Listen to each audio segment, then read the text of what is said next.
Viewers, आज की video में हम डिस्कस करेंगे एक मॉक एपिक पोएम जिसका नाम है the rape of the lock. ये पोएम एक इंग्लिश पोएट अलेक्जेंडर पोप ने लिखी। ये पोएम 1712 से 1717 तक 3 एडिशंस में पब्लिश हुई और इसका फाइनल एडिशन 1717 में पब्लिश हुआ जिसमें 5 कैंटोस थे। इस पोएम का लिटरेरी पीरियड है ऑगस्टन और इसका पॉइंट ऑफ व्यू है थर्ड पर्सन ओमनिसिएंट। ये एक मॉक एपिक पोएम है। सबसे पहले बात करते हैं कि एपिक किसे कहते हैं। एपिक एक लॉन्ग नैरेटिव पोएम होती है जो एक हीरो के इर्द गिर्द घूमती है।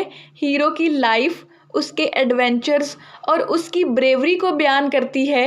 एपिक की टोन बहुत सीरियस होती है और इसका सब्जेक्ट बहुत ग्रैंड होता है, यानी इसमें हीरो की बहादुरी और जंगें वगैरह बयान की जाती हैं, हिस्टोरिकल इवेंट्स पर बात की जाती है। लेकिन दूसरी तरफ मॉक एपिक पोएम में ऐसा बिल्कुल भी नहीं होता।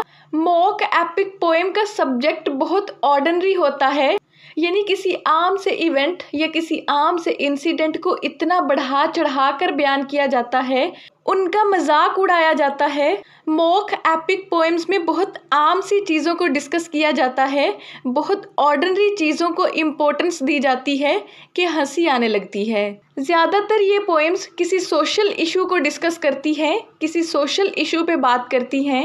इन पोएम्स का मकसद होता है सटायर करना कि अक्सर लोग बहुत छोटी छोटी बातों को बहुत बड़े बड़े मसले समझने लगते हैं।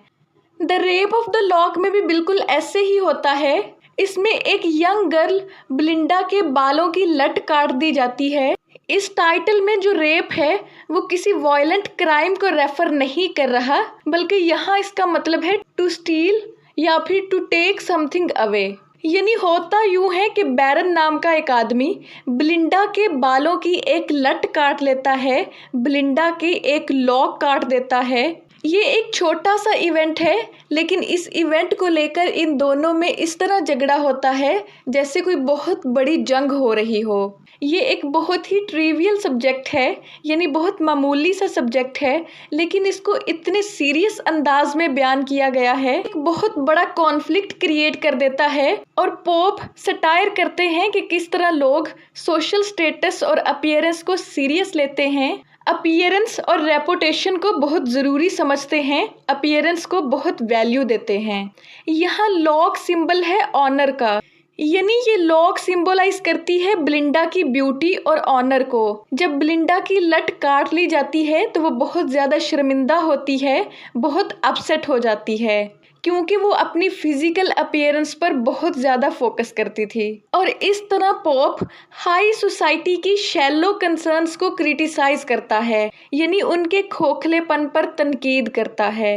एपिक पोएम्स में ऐसे होता है कि हीरो किसी जंग के लिए तैयार होता है, किसी जंग के लिए प्रिपेयर हो रहा होता है। लेकिन रेप ऑफ द लॉक में ऐसे होता है कि ब्लिंडा सुबह सवेरे उठती है, एक पार्टी में जाने के लिए तैयार होती है, मेकअप करती है, अच्छे कपड़े पहनती है, बिल्कुल ऐसे ही तैयार हो रही होती है जैसे वो कोई जंग लड़ने के लिए जा रही हो। वो बिल्कुल ऐसे ही रेडी होती है जैसे कोई वॉरियर फाइट करने के लिए जाता है और रेडी होता है।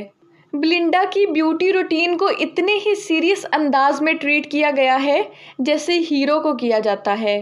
फिर एपिक पोएम्स में सुपर नेचुरल एलिमेंट्स भी होते हैं, यानी गॉड और गॉडेसेस हीरो की हेल्प करते हैं। लेकिन इस मॉक एपिक पोएम में अलेक्जेंडर पोप सिल्फ्स को इंट्रोड्यूस करवाता है, यानी कुछ स्पिरिट्स होती हैं जो ब्लिंडा की ब्यूटी को प्रोटेक्ट करती हैं, उसकी खूबसूरती का ख्याल रखते हैं। एरियल इन सारी सिल्फ्स का चीफ था। वो पार्टी में जाने से पहले ब्लिंडा के ख्वाब में आता है और उसे बताता है कि आज उसके साथ कुछ बुरा होने वाला है। फिर एरियल ब्लिंडा को प्रोटेक्ट करने की भी कोशिश करता है। जिस तरह एपिक में गॉड हीरो की हेल्प करता है, जंग में हीरो की मदद करता है, बिल्कुल इसी तरह सिल्फ्स यहाँ ब्लिंडा की ब्यूटी को प्रोटेक्ट कर रहे थे, उसके हेयर स्टाइल को लेकर परेशान थे। फिर जब ब्लिंडा पार्टी में जाती है तो ब्लिंडा और बैरन कार्ड गेम खेलते हैं और इस पोएम में कार्ड गेम बिल्कुल इसी तरह बयान की गई है जैसे एपिक पोएम में वॉर को बयान किया जाता है, जैसे जंग को बयान किया जाता है। पोप बहुत सीरियस लैंग्वेज इस्तेमाल करता है और एक बार फिर से सटायर करता है कि किस तरह ये छोटी छोटी गेम्स उन हाई सोसाइटी लोगों के लिए लाइफ एंड डेथ स्ट्रगल्स की तरह थीं।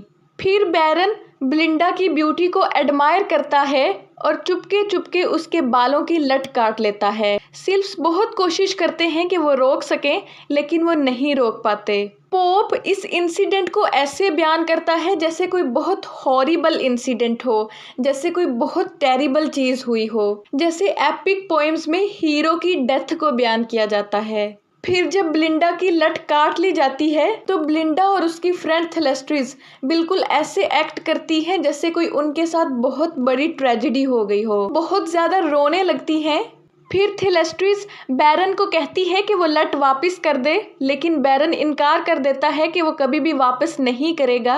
इस पूरी सिचुएशन को बहुत ही सीरियस टोन में बयान किया गया है और मॉक किया गया है, यानी मजाक उड़ाया गया है कि किस तरह लोग छोटी सी बात को बहुत बड़ी प्रॉब्लम समझने लगते हैं। फिर एक और स्पिरिट होती है अम्ब्रियल। वो केव ऑफ स्प्लीन में जाती है और साइज, सोब्स और टीयर्स का एक बैग लाती है। ब्लिंडा और थेलेस्ट्रिस एक साथ बैठी होती हैं, अपसेट होती हैं, रो रही होती हैं, तो अम्ब्रियल ये बैग लाकर उन पे डाल देता है, जिससे ब्लिंडा और ज़्यादा दुखी हो जाती है और कहती है कि काश वो इस पार्टी में ना आई होती। फिर रियल एपिक्स में जंग हथियारों और तलवारों के साथ लड़ी जाती है, लेकिन इस मॉक एपिक में जंग फैंस, ग्लेयर्स और इंसल्ट्स के साथ होती है, यानी पंखे और गुस्से का इस्तेमाल करके जंग लड़ी जाती है। फिर ब्लिंडा बैरन से कहती है कि वो उसकी लट वापस कर दे, लेकिन बैरन किसी तरह से नहीं मानता। फिर एक पॉइंट पर यूं होता है कि ब्लिंडा स्नफ फेंकती है, एक तरह का तंबाकू पाउडर होता है, वो बैरन की तरफ फेंकती है, जिससे बैरन छींकना शुरू कर देता है, स्नीज करना शुरू कर देता है। तो उसका पहले किया गया वादा पूरा हो जाता है कि वो तब तक लट वापस नहीं करेगा जब तक हवा उसके नॉस्ट्रिल्स को फिल कर रही है, जब तक हवा उसके अंदर जा रही है, वो सांस ले पा रहा है।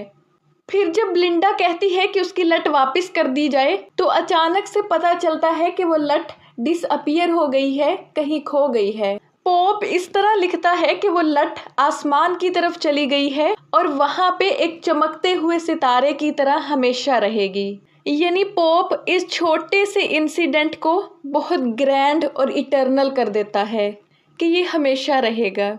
इस तरह वो मॉक करता है, मजाक उड़ाता है, सटायर करता है, यानी क्रिटिसाइज करता है, ख़ास तौर पर हाई सोसाइटी के लोगों को, कि जिन चीज़ों पर फोकस करना चाहिए वो उन पर नहीं करते, बल्कि उनकी बहुत ही शैलो कंसर्न्स हैं, वो बहुत खोखले लोग हैं।